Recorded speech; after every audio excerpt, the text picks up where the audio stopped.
지금으로부터 63년 전 일입니다. 저는 그날이 아직도 어제 일처럼 선명하고 생생합니다.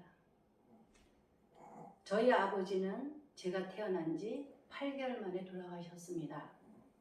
그러다 보니 저희 어머니는 생계가 어려워서 새 아버지를 만났지만 여전히 가난하고 어려웠습니다. 새 아버지는 허구한 날 밥상을 엎어버리고 엄마를 쉴 새 없이 때려서 기절을 시켰습니다. 어린 저를 가장 슬프고 어둡게 만든 것은 엄마의 불행한 모습들을 보는 것이었습니다. 엄마는 저에게 같이 죽자고 저의 손을 잡고 한강다리 철교로 데리고 갔습니다. 밑을 바라보면 시퍼런 한강물이 보이도록 저와 함께 다리에 걸쳐 앉곤 했습니다.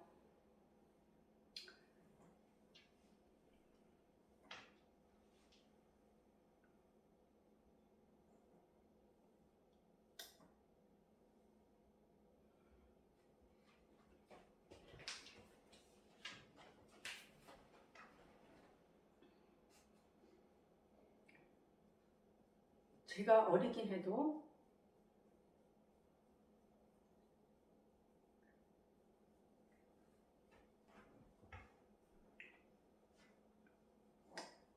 엄마의 죽고 싶은 심정을 뼈저리게 보고 느끼면서 엄마가 한없이 불쌍하기만 했습니다. 아마도 제가 태어나서 저의 슬픔은 그때부터 시작되었고 그때부터 제 속에는 우는 아이가 자리 잡기 시작했습니다. 알버트 슈바이처 박사는 5살 때 이미 인생의 허물을 느꼈다고 합니다. 저 역시도 7살에 죽음이 무엇인가, 사람은 왜 사는가를 생각했습니다. 그때 저는 쌀밥 먹는 것이 소원이었습니다. 허구한 날 꿀꿀이 죽을 먹지 않으면 나라에서 주는 강냉이 죽을 배급받기 위하여 한 손에 배급표를 들고 한 손에는 그때 말로 양지기를 들고 순서가 오기를 기다리며 줄을 서 있어야 했습니다. 그런데 제가 늘 어둡고 슬픔으로 가득한 이유는 흰밥을 못 먹어서가 아니죠. 매맞고 사는 엄마의 불행한 모습을 보기가 가장 힘들었습니다.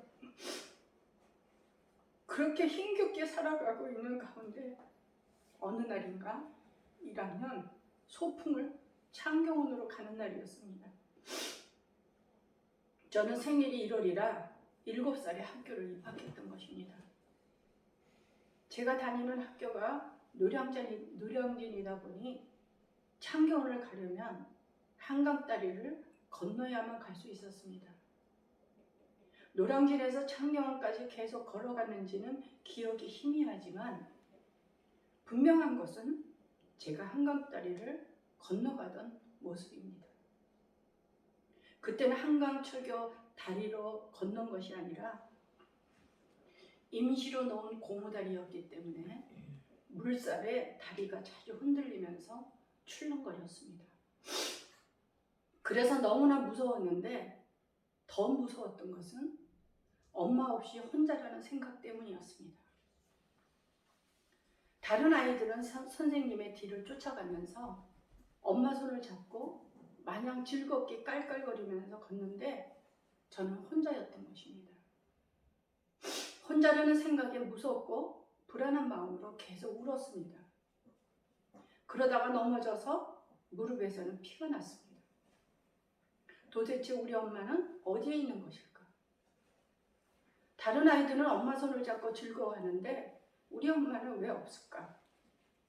나는 지금 왜 혼자인가? 우리 엄마는 왜 내 옆에 없는 것인가? 계속 우리 엄마는 어디 간 것일까? 나는 왜 혼자인가를 되뇌면서 극도의 불안과 두려움에 사로잡혔던 것입니다.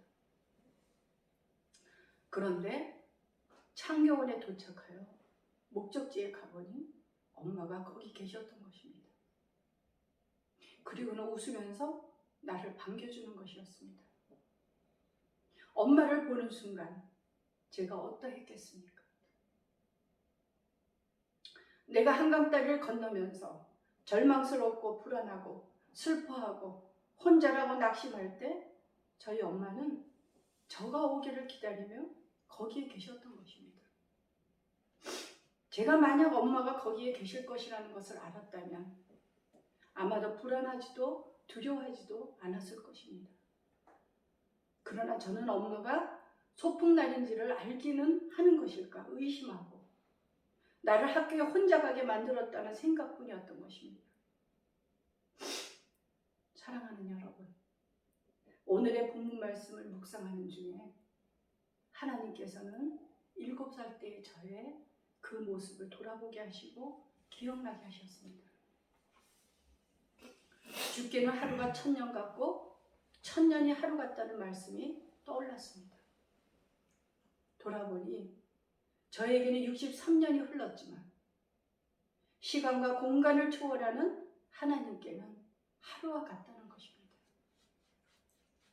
하나님은 우리가 부르짖어도 침묵하실 때가 있는가 하면 우리가 볼 수는 없어도 우리를 위하여 일하고 계신다는 것입니다.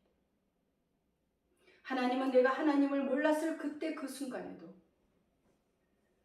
하나님께서 저와 함께 하셨다는 것을 깨닫게 해주셨습니다. 저는 7살 때부터 제 속에서 우는 아이가 언제나 아무도 없는 쓸쓸한 들판을 늘 거닐고 있었습니다. 7살에 엄마와 생이별을 하고 언제나 마음이 춥고 외롭고 홀로였기 때문입니다.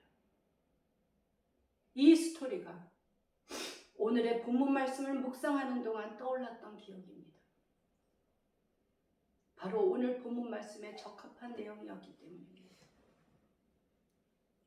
사랑하는 여러분, 우리가 절망스럽고 좌절되고 낙심되고 슬프고 아프고 빛이 보이지 않고 살아갈 길이 막연할 때 도대체 하나님은 어디에 계시는 것일까요? 우리들은 당연히 하나님이 없는 것 같고 의심하게 됩니다. 버려진 아이같이 혼자인 것 같고 외로움과 불안에 떨 수도 있습니다. 그러한 불안하고 참담한 어린아이와도 같은 울부짖는 모습이 바로 오늘 시편을 기록한 다윗의 마음인 것입니다. 1절을 보겠습니다. 여호와여 어느 때까지니이까? 나를 영원히 잊으시나이까? 주의 얼굴을 나에게서 어느 때까지 숨기시겠습니까?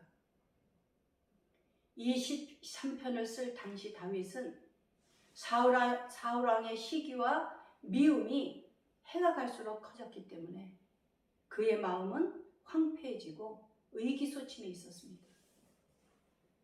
모든 힘이 소진되고 낙담해 있었습니다. 사울의 칼을 피하기 위하여 이웃 나라로 도망다니면서 생명을 보존하기 위하여 미친 채를 해야 하는 여러 가지 어려움을 겪어야만 했습니다.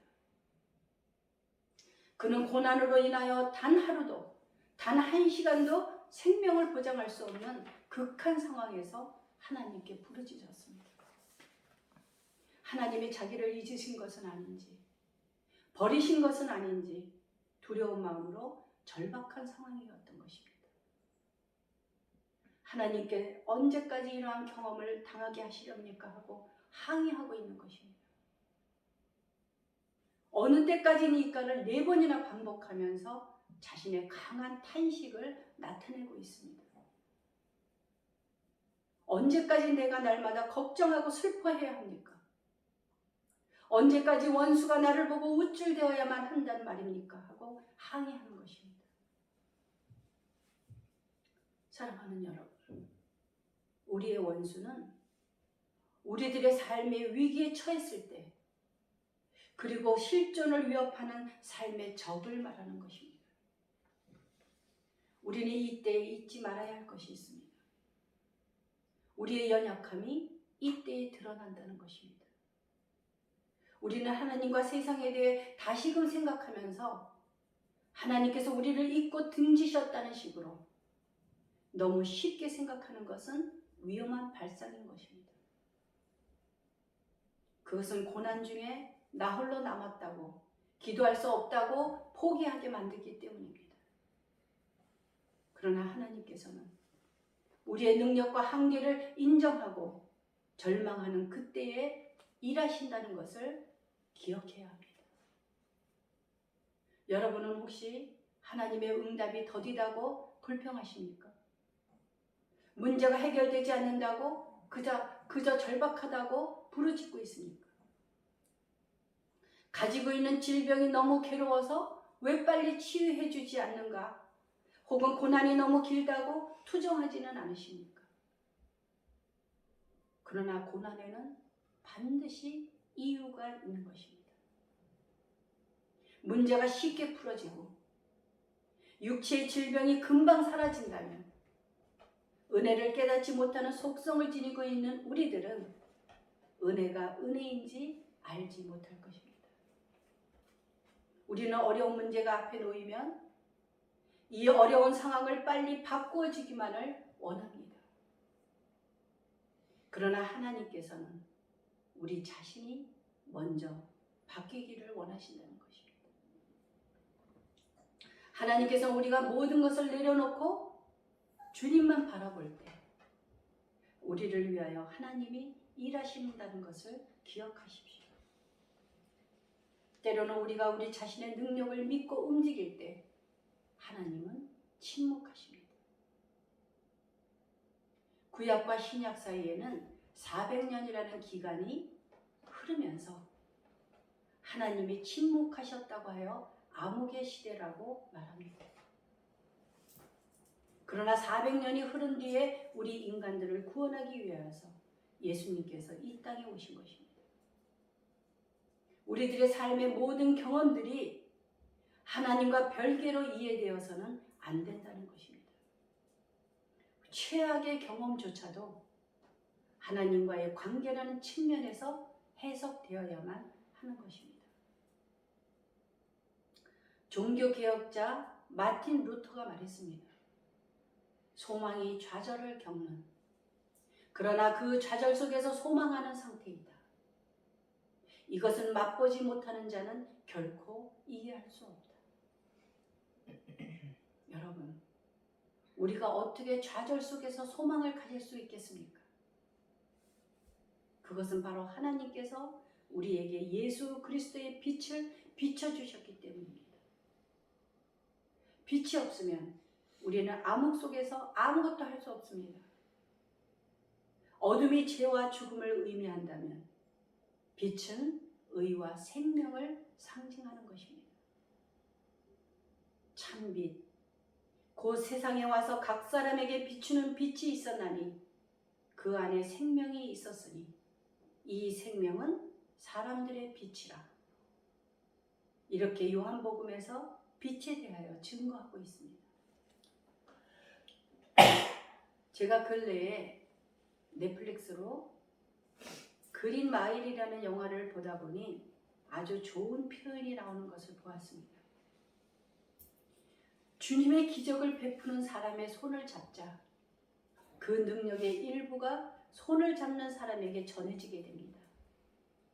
그러자 그 마법 같은 능력이 흘러나와 자기에게 전달된 것을 이야기하면서 생명의 빛에 감염되었다고 말합니다. 그렇습니다. 모든 생명의 근원은 빛입니다. 그 생명의 빛은 바로 예수 그리스도이십니다. 우리는 모두 그 생명의 빛에 감염되어야 하는 것입니다. 예수님께서 요한복음 8장 12절에서 이렇게 말씀하셨습니다. 나는 세상의 빛이니 나를 따르는 자는 어둠에 다니지 아니하고 생명의 빛을 얻으리라. 이제 모든 힘이 소진되어 지칠 대로 지친 다윗이 항의하던 것을 멈추고 기도가 탄원으로 바뀌는 것을 알게 됩니다. 여호와 내 하나님이여 나를 생각하사 응답하시고 나의 눈을 밝히소서. 두렵건대 내가 사망의 잠을 잘까 하오며 라고 기도합니다. 이 기도에서 내 하나님이여 라고 부르는 것은 우리가 우리의 하나님이라고 말할 수 있는 특권을 가진 백성임을 의미하는 것입니다. 하나님의 백성에 관한 일은 곧 하나님 자신의 일이라는 신앙을 바탕으로 하고 있다는 것입니다. 우리가 겪는 모든 고난은 우리의 믿음을 뒤흔들어 놓습니다. 그러나 그 고난은 세 가지 측면을 가지고 있습니다.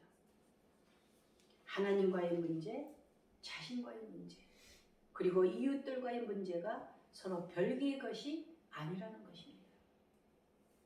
믿음의 가장 중요한 문제는 바로 하나님과의 문제인 것입니다. 어느 날 종교개혁자 루터가 강아지에게 고기를 줄 때였습니다. 강아지는 입을 크게 벌리고 주인이 주려고 하는 고기 덩어리를 올려다보며 두 눈을 반짝였습니다. 이것을 본 루터는 큰 교훈을 얻었습니다. 이 강아지가 고기를 보는 것처럼 나도 그렇게 하나님께 기도할 수 있었으면 좋겠다. 이 강아지의 생각은 오직 한 조각의 고기만을 향하고 있으며 다른 잡념이나 소망에 대해서는 전혀 생각하지 않기 때문이다라고 루터는 보았던 것입니다. 사랑하는 여러분, 우리가 자신을 그렇게 비우고 하나님의 자비와 긍휼만을 의지하면 주님께서 은혜로 가득 채워주신다고 하는 것입니다. 여러분은 이 믿음을 모두가 가지시기 바랍니다. 하나님은 헤세드의 하나님이십니다. 히브리어로 헤세드라는 단어는 인간에 대한 하나님의 은혜, 은총, 자비, 그 밖에 여러 가지 다양한 의미가 있습니다. 그러므로 하나님은 헤세드의 하나님이신 만큼 환난과 공포 속에서도 하나님은 내 구원의 하나님으로 이해해야 한다는 것입니다.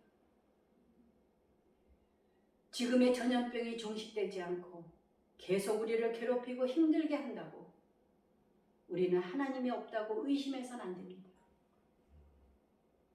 분명한 것은 신실한 하나님께서는 지금도 일하고 계시다는 것입니다. 우리가 어떻게 하나님의 높고 깊고 넓은 그 뜻을 헤아릴 수 있겠습니까? 이사야서 55장에서 이렇게 말씀하십니다. 내 생각이 너희의 생각과 다르며 내 길은 너희의 길과 다름이니라.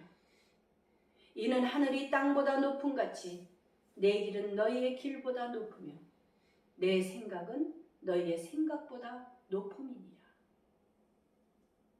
하나님은 빛도 짓고 어둠도 창조하셨으며 평안도 짓고 환난도 창조하는 이 모든 일들을 행하시는 자라고 말씀하십니다.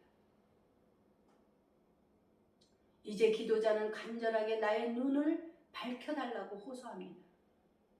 그렇지 않으면 사망의 잠을 잘까 두렵다고 합니다.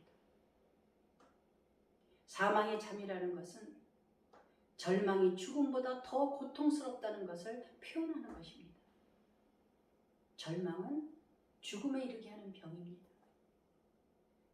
그러나 우리에게 생명의 빛이 들어오면 우리의 눈이 열리게 됩니다. 세상을 하나님의 시각으로 보게 되고 어리석은 우리들에게 지각이 뛰어나신 하나님께서 우리에게 하나님의 지각을 주신다는 것입니다. 그동안 보이지 않던 것이 보이고 보아야 할 것을 하나님이 보게 해주신다는 것입니다. 그래서 우리는 사망의 잠에서 벗어날 수 있는 것입니다. 환난 중에도 하나님께서 우리에게 평안을 주시기 때문입니다. 이제 이 기도는 항의와 탄원에서 찬양으로 인도하고 있습니다. 오직 주의 사랑을 의지하며 주의 구원을 기뻐하면서 6절에서 이렇게 고백합니다. 내가 여호와를 찬송하리니 이는 주께서 내게 은덕을 베푸심이로다. 항의와 탄원과 찬양, 이 세 가지 요소들이 기도의 모형입니다. 시편 13편은 우리가 어떻게 기도해야 할지를 가르쳐주고 동시에 우리가 누구인지를 보여주고 있다는 것입니다. 주 예수 그리스도 안에 있는 자들을 하나님께서 보호하시고 환난 속에서 우리를 지켜주시는 방패가 되어 주신다는 것입니다. 하나님은 창조주이시며 무한하신 분이시며 우리는 피조물로서 유한한 사람임을 아는 것입니다. 그런 우리들은 하나님께서 선택받은 백성들인 것입니다. 이것을 잊어서는 안 되는 것입니다. 예수님 우리들에게 세상의 빛이라고 하셨습니다. 그러므로 이제 세상을 향하여 그 빛을 반사하며 흘려보내야 하는 것입니다. 사랑하는 여러분, 오늘은 2021년 마지막 주일이며 새해를 곧 맞이하게 됩니다. 여러분들 모두가 새해에는 새롭게 믿음의 결단을 하십시오. 세상을 향하여 빛이 되시기를 축복합니다. 하나님께서는 생명의 빛을 받은 우리들이 평안과 기쁨과 행복을 세상 가운데 증거하며 나누며 베풀면서 살아가는 새해가 되시기를 하나님께서 원하고 계십니다. 이제 민수기 23장 19절 말씀을 끝으로 말씀을 마치려고 합니다. 하나님은 사람이 아니시니 거짓말을 하지 않으시고 인생이 아니시니 후회가 없으시도다. 어찌 그 말씀하신 바를 행하지 않으시며 하신 말씀을 실행하지 아니하시랴. 기도하시겠습니다.